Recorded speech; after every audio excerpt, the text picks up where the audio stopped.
live and direct from anywhere in the world. It's The Kelly Show with Dr. Kelly Mondesire. Hello and welcome back to The Kelly Show, real people with real stories in real time. And of course, I'm Dr. Kelly Mondesire, your host, and we are celebrating the month of March, the Irish invasion and everything Irish.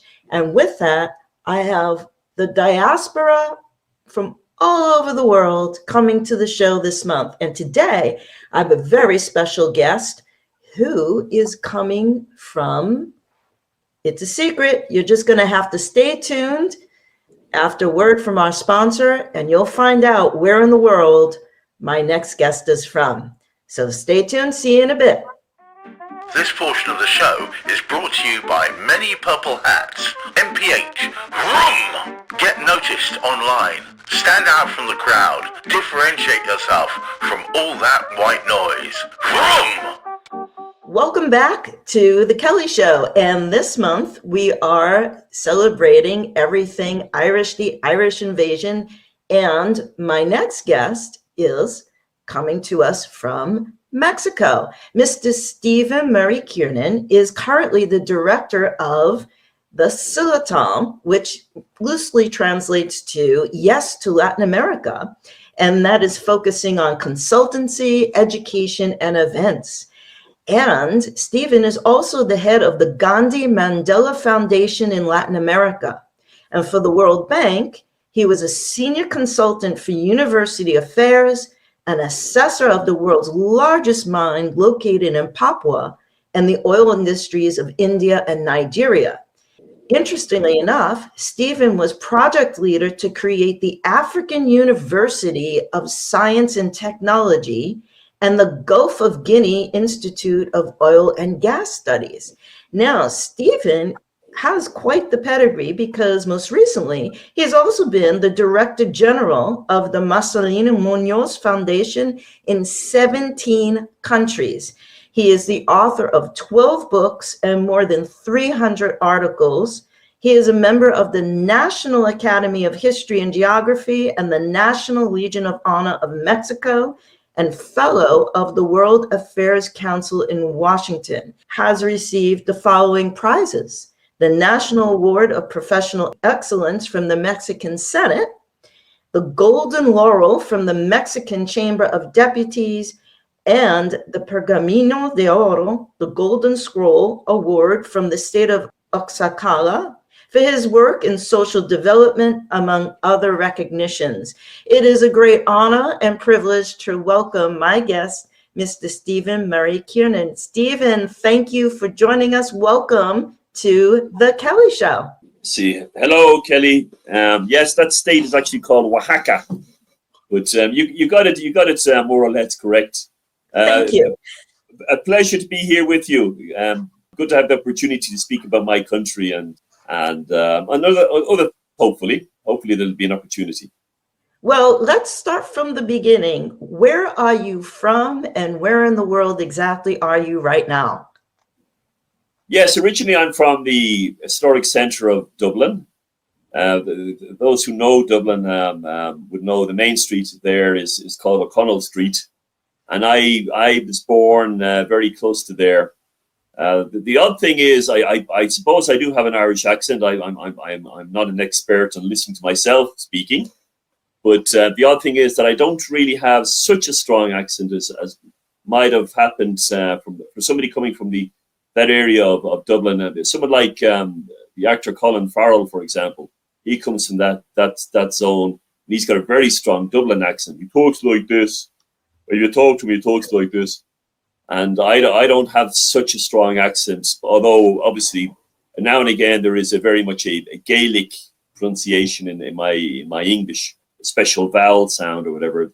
Yeah, I'm not an expert in phonetics, but it's there anyway. And I'm very proud of it. And when I speak Spanish here in Mexico, people say to me, "You've spent so much time in this country. Why the hell do you still have a strong accent?" And I said, I have an accent in English as well, and it's there with great pride and a great dignity because it's part of who the person is, the way they speak. So it's great. So I'm here in Mexico City. In reality, right now, I'm in the National Academy of History and Geography of Mexico in the Ruth Troll Library. And I'm here for some years now. I was here for about 10 years developing universities, both in Mexico and in Central America. And then I left and went to work, as you mentioned, with the World Bank. And then because I was missing the country, believe it or not, I came back to Mexico. It's one of those things where you project that you're not going to miss a place, and then you leave that place, and then everything south of your logic and your intellect and so on, everything south of that, in other words, from here south, is reacting badly to the loss of the place you were living in, the colors and the atmosphere and the people and so on. So I missed the place, and I came back for good or ill. I came back to Mexico City, obviously with the ability to travel around, but my base is in Mexico City here. Wow. Okay. Well, that's a lot. You have such a pedigree of business consultancy, which is incredible. If anyone looks at Stephen's LinkedIn profile alone, I mean, it's quite something. But you are also a prominent figure in the Irish community in Mexico City. Can you tell me a little bit about the organizations that you've established and how they serve the community? And I want to point out, we have some graphics. Let's start with this. This is the Illustrious Order of St. Patrick. So I'm going to let you talk about what is the flag, the meaning, the cape. Do tell us, and also tell our viewers what your role is. Well, the cape is, the original design is from the 1780s. And the blue color was actually, until the 19th century, it was actually the color associated with St. Patrick up into the 19th century. And then the color became a type of dark green. But up until quite recently, and for many centuries, the traditional color of St. Patrick was a type of light blue, as you can see in the cape. The Illustrious Order of St. Patrick was originally the first incarnation, was established in 1783 in St. Patrick's Cathedral in the medieval part of Dublin. And the thrones, because they're not really seats, they're quite massive wooden seats, effectively they're thrones. They're still there of the original members. So you have the Prince of Wales, the Duke of Leinster, and so on. All aristocrats, by the way, at that time. They were all members of the Illustrious Order of St. Patrick. And the order was originally founded, and it continues to be, with the same philosophy, the same principles, an association of illustrious ladies and gentlemen who do things for betterment of society. Our particular branch of the Illustrious Order of St. Patrick, which in Spanish is called the Illustrious Order of San Patricio, we focus on friendship between Ireland and Latin America, and particularly Mexico. And the reason why we are able to flourish with that relationship is not because so many Irish people live here or who are of Irish descent here, Mexicans of Irish descent. In actual fact, it's because there is a type of love affair among lots of Mexicans towards my country, even though they've never been there. Whatever, there's just some sort of, there's a perfume that attracts them. There is the visual, what you see on the screen and so on attracts them and so on. And we have a photo of. I'm sorry to interrupt. We have a few more photos now. What is the significance of the colors, the red, the harps on the flag? Well, the type of red cross, that's actually the traditional cross of St. Patrick. It's a type of red X. And if you look at the British flag, the United Kingdom flag, it actually has a combination of the crosses of St. George, St. David, St. Andrew, and St. Patrick. And that's why it's got this peculiar, spaghetti junction mix of crosses in it, in the design of the what is called the Union Jack. So we have the cross of St. Patrick there, which is, as I said, it's a red X in the middle of our flag and on the outside of the flag. Obviously, the shamrock is a traditional symbol of my country. It's been there since St. Patrick explain the Holy Trinity as being the Father, Son, and the Holy Ghost, the Holy Spirit. So you have the three leaves in the shamrock. So that's a traditional symbol of my country as well. There are shamrocks all over the place in Ireland. And then you have the harp is another traditional symbol. It's more or less the effectively the national instrument, musical instrument of Ireland, the harp, and it's based on a harp which is actually housed at Trinity College. I'm not sure whether you've ever seen it, Kelly, but it's there in the old what is called the old library. I have seen it actually. Yeah, I have seen it. And you were saying about the lovely reception the Mexican people have for the Order of St. Patrick, and we have another graphic of a group here. Now you were telling me about this before we came on camera. Can you tell our viewers what the significance of this group is and where this photo was taken, and about the plaques on the wall, please? Oh yeah. Well, we were invited by the Commission of Friendship between Mexico and Ireland, which is a group of Mexican congressmen and congresswomen. We were invited to visit their parliament, and this is the main auditorium of the lower house of the Mexican parliament. We went to the Senate afterwards, by the way, but this is the massive auditorium of 400 or 500 deputies are there in there, making their votes and giving their speeches and so on. We arrived there. There were a group of school children who greeted us and so on, wanted to be in the photograph with us. Again, the members you see there are just some of the members in the blue cape, the original blue cape that we have. I, being what is called the Grand Maestre, I have the golden rope around my neck. You can see there over to the right. That's a sort of a thing of rank, so to speak. And in the background, there are on both sides of the two flags in the background, there are columns of the heroes, the exemplary heroes of Mexico and Mexican history. So you have, Benito Juarez and so on, very, very famous Mexicans. And the last mention in that group of Mexican heroes is the Batallón de San Patricio, the St. Patrick's Battalion, who were a group of soldiers, most of whom were born in Ireland, who came to Mexico to fight with the American army in the invasion of 1847. And then they changed sides because they thought of themselves as being very humble Catholic peasants from Ireland. And then they discovered that they were fighting against very humble Mexican peasants. So as a matter of this very peculiar personal decision, they changed sides, more or less guaranteeing their deaths, because the Americans were always going to win that war, and they were always going to take their vengeance against traitors, these people who had changed sides during the course of the war. Mm-hmm. And that's exactly what happened. Most of the members of the St. Patrick's Battalion were hanged on the day that the Castillo de Chapultepec fell, which was the main building of Mexican government at that time. In September 1847, they were hanged. At the moment the American flag was sent up, somebody with a telescope, a captain or a colonel or whatever, said, "Right, we've won this battle now. Now execute the prisoners." And that's what we did. Wow! So there's a great deal of gratitude among Mexican people towards what these people did very, very selflessly. Wow, that's amazing.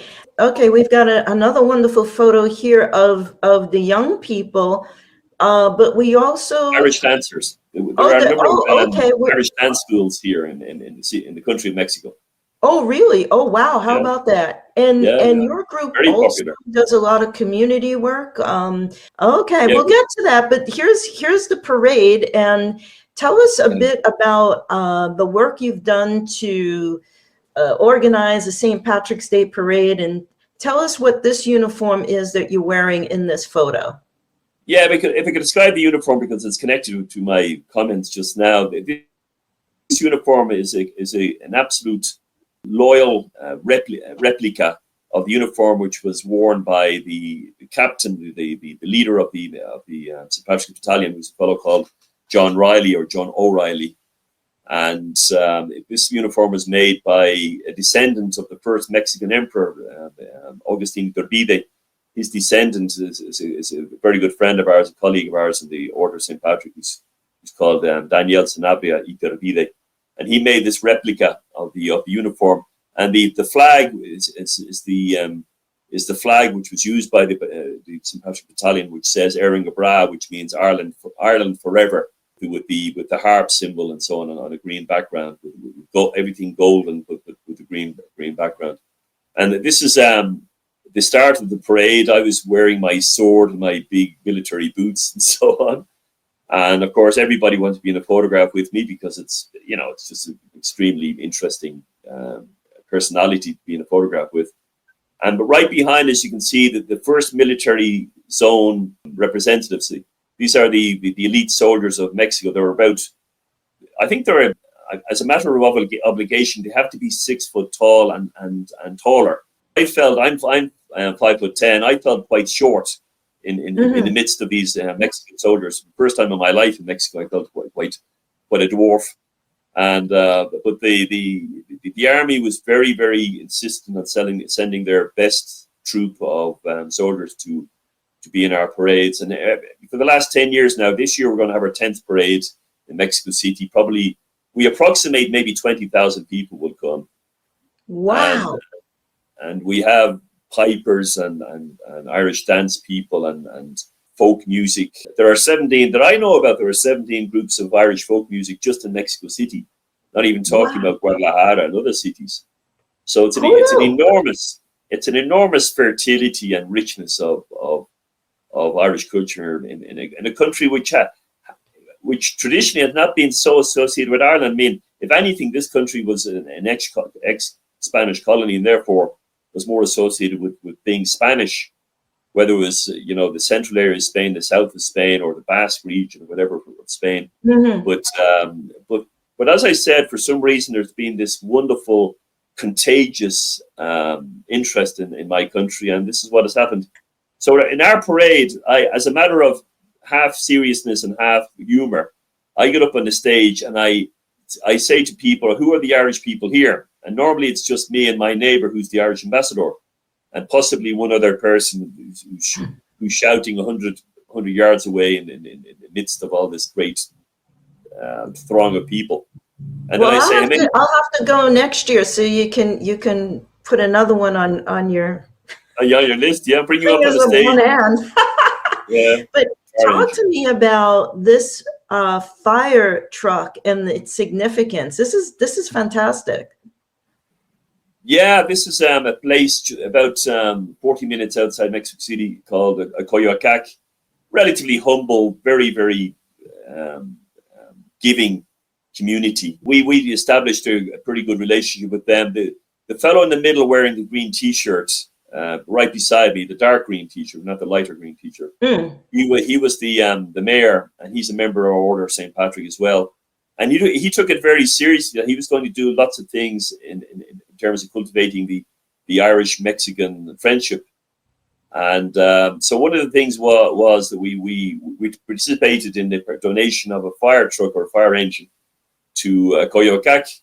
And we were actually, this is the event of inaugurating the formally giving the keys, so to speak, of the vehicle to the firemen and firewomen there in Coyoacac. And all of a sudden, the bells started ringing, and the truck was put into immediate use, and it was sent to some sort of house fire that I heard about later on. So it was fantastic. I mean, this is not an ornament to be left there to be photographed. This is actually being used all the time and saving lives and protecting property and so on. So it's great. One can do marvelous things, and it's just a case of being aware of opportunities and hopefully just taking advantage of volunteers and so on. It doesn't always require money. And here we have you giving a lecture, and one question I wanted to ask you, because you've been all over the world, and we have so many J1 students here in the United States from Ireland, and students all over the world from Ireland. What would you give as a piece of advice for any young person who would like to pursue a global life as you have? I mean, you've been all over the world. You are in Mexico right now, but your career has put you in some of the most amazing, incredible locations over the world. What piece of advice would you give to a young person? Yeah, the advice would be to cultivate sufficient self-confidence and self-esteem, all those internal solidities and energies that you need to have if you're going to be actually deciding to go out and know these places and know these people and so on. I mean, for example, the student is spending a year or 2 years doing part of their undergraduate degree or part of their or a full master's degree in let's say in Chicago or in Houston or whatever, to actually spend each weekend and get out there and visit the small towns which are not so well known and not so often visited by foreigners, and therefore you get to know U.S. society a lot better. And then if it's possible to take a flight down to, if you're in the United States, flight up to Montreal, to the French-speaking part of Canada, or to British Columbia, to Vancouver, again, a marvelous diaspora of nationalities there in British Columbia. And then if it is possible, as an Irish person, you don't need a visa to enter most countries of Latin America. So you can come down to Mexico City, which is a great big monster of a city, but it's extremely friendly, extremely good mannered, and in general very safe. In fact, my experience, it's very safe. And then within Mexico City, you have all these colonial areas. You have these Art Deco centers as well, and so on. And you have the ultra modern areas like Santa Fe and Interlomas and so on, which are skyscrapers and so on. A bit like Miami or something similar. And then outside Mexico City, you have the great colonial cities, the great ex-mining centers of Mexico, which would be Guanajuato and Zacatecas and Morelia and the city of Oaxaca and Tasco and so on, which are wonderfully photogenic and friendly and atmospheric and so on. And then, of course, if you like gastronomy, you have this country along with France. As far as I know, the only two countries which are recognized for their national gastronomies. And then the cultures which are here, the festivals from the Cervantino up in Guanajuato down to the various festivals in the south of the country, in Chiapas and so on, where people dress up in their traditional costumes. We're going to show two graphics now, and this should be an encouragement to young Irish people who might want to come to Mexico to start or further their careers. Because look, people, we've got a proper Irish band. We've got a lot of young people. Is this post St. Patrick's Day parade, and is this what visitors and residents as well have to look forward to this upcoming St. Patrick's Day after the parade? Talk to us about what's going on here. Yes, as you mentioned, Kelly, these are actually activities which take place. Our parade starts at 11 o'clock in the morning and finishes, for some reason, we are unbelievably punctual. Exactly 60 minutes later, we arrive at our destination, which is, as you can see in the first photograph on the left, it's a very large canopied area with lots of seating and so on, a big stage.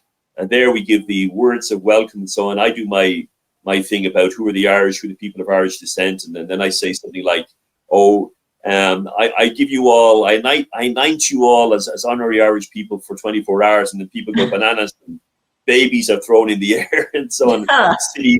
Silly green hats are sent up like frisbees in the air and so on, and then the music starts and the dance starts. So down on the lower photograph on the right side, that's a folk group called the Triskells, and they're a mixture of banjo and violin and tin whistle and uilleann pipes. They have the traditional Irish pipes, guitar and drums and so on, and they're sort of like a semi-rock folk group. And then you have other groups like Shamrock and like Lowen and so on, which are probably a bit more traditional, with the bowron, the small drum, the handheld drum, and such like. And that goes on from 12 o'clock until, or 12:30 until 6 o'clock, because at 6 o'clock it gets a bit dark. So, and people are running out of steam of dancing so much and so on. But it is tremendous that so many Mexicans make a real effort to go there and absolutely enjoy it beyond measure. It's the greatest. You talk about soft power in terms of international relations. The greatest soft power in the world is this type of thing, where it really is a personal pleasure for individuals to go to a thing like this, and they say, I'm here out of curiosity. What's the music like, or what's the dancing like, and what's the atmosphere like, and what are the little shops of souvenirs and so on? What do they sell and so on? And they stay for hours and hours, and the kids are very happy, and the grandparents are smiling and beaming and taking photographs and even dancing on the green areas, both sides of the stage and so on. So well, it's a fantastic place. I'll tell you this: you should start the Irish Tourism Board there in Mexico City, because after listening to all this, I need to get down there maybe next year. This year I'll be in Savannah, my new home, but next year I have to go deeper very south and see for myself. But we're going to continue our conversation after a word from our sponsor. So stay tuned with Mr. Stephen Murray Kiernan, who is in Mexico City, and we'll be right back. This portion of The Kelly Show is being brought to you by White Wolf Advisory Services. We are the bridge between nations, creating growth, commerce and collaboration between cultures. Contact us today for more information. And welcome back to The Kelly Show. Me and my guest, Mr. Stephen Murray Kiernan, who is with us from Mexico City. Stephen, we have a tradition on The Kelly Show that we ask all our guests if you could name one person, place, thing, or experience that you're grateful or thankful for. Who or what would it be? Do tell. The experience would be that I discovered a book of history, A History of the World by Plantagenet Somerset Fry at the age of 9. And I read it so often it disintegrated in my hands. And then my mother got it again for me a year later. And it was, nothing has ever influenced me so much in terms of the knowledge that it gave me, and then the inspiration to find more knowledge and so on, than that one book. And then this thing I wanted to say as well, that one has to remember that Mexico is one of the top 12 economies in the world. So there are great opportunities for investment and the development of companies and import export and so on. So don't be afraid of this country by any means. Regard it as being a great opportunity. Thank you for being on the show and sharing with us what it is to be the Irish diaspora in Mexico City and all it has to offer. And for our viewers, if you would like to reach out to Stephen, we have his contact information up here. Please reach out to him. I'm sure he'd be happy to talk to you and tell you a little bit more about opportunities, both commercial and personal, that can be afforded to you in Mexico. And Stephen, once again, I want to thank you so much for coming on the show and educating us on an area of the world that we wouldn't normally think of as being Irish, and having a great and amazing Irish parade and Irish organizations and a society there. So thanks again. I want to wish you a very, very happy St. Patrick's Day. I'll see you in Mexico City next year. You're on for that. And if you would like to be on The Kelly Show, please write in, tell us who you are, where in the world you are, give us your contact information. You can see it down here, where to reach us, a little bit about your story, and more importantly, why you would like to be on The Kelly Show. And don't forget to subscribe to The Kelly Show. Contact information is down here, and never miss an episode. So stay tuned for next week when our trip around the world to visit with the Irish Diaspora continues. And it's a secret, so you're going to have to tune in, subscribe, because I'm not telling you where in the world we're going to be next week. So for now, peace and love. Gareth, take it away.